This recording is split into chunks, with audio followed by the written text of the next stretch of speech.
B গার্ডেনের দূষণ রোধে নয়া নির্দেশ কলকাতা হাইকোর্টের। বটানিক্যাল গার্ডেনের সামগ্রিক দূষণ রুখতে 2002 সালে কলকাতা হাইকোর্টে জনস্বার্থ মামলা করেন পরিবেশ কর্মী সুভাষ দত্ত।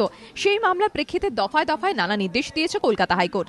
বৃহস্পতিবারও বটানিক্যাল গার্ডেন নিয়ে একগুচ্ছ নতুন নির্দেশ দিল বিচারপতি কল্যাণজ্যোতি সেনগুপ্ত ও বিচারপতি অসীম কুমার মণ্ডলের ডিভিশন বেঞ্চ। আদালতের নির্দেশ, কোনো ব্যাগ বা প্যাকেট নিয়ে উদ্যানে ঢোকা যাবে না, নেওয়া যাবে না কোনো রকম খাবার, জনপ্রতি 1 লিটার জলের বোতল নিয়ে যাওয়া যাবে, কোনো গাছের গায়ে হাত দেওয়া যাবে না, দুর্মূল্য গাছগুলি ঘিরে দিতে হবে কাঁটা তারের বেড়া দিয়ে, উদ্যানের জলাধারে কিছু ফেলা যাবে না। এই নির্দেশ কার্যকর করতে উদ্যান কর্তৃপক্ষ সহায়তা চাইলে হাওড়া কমিশনারেটকে সহযোগিতা করতে নির্দেশ দিয়েছে আদালত। বটানিক্যাল গার্ডেনে মোট 24টি জলাধার রয়েছে। এই জলাধারগুলি একে অপরের সঙ্গে যুক্ত, আর সেগুলোর সঙ্গে যোগ রয়েছে গঙ্গার। কিন্তু অভিযোগ, বহুদিন ধরে এই সংযোগ বিচ্ছিন্ন, ফলে বদ্ধ জলাশয় ছড়াচ্ছে দূষণ। গঙ্গার সঙ্গে জলাধারের সংযোগ পুনরায় চালু করতে নির্দেশ দিয়েছে আদালত।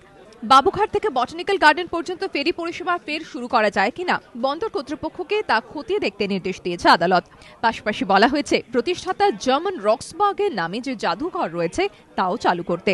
ধ্রুবজ্যোতি প্রামাণিকের রিপোর্ট, এবিপি আনন্দ, কলকাতা।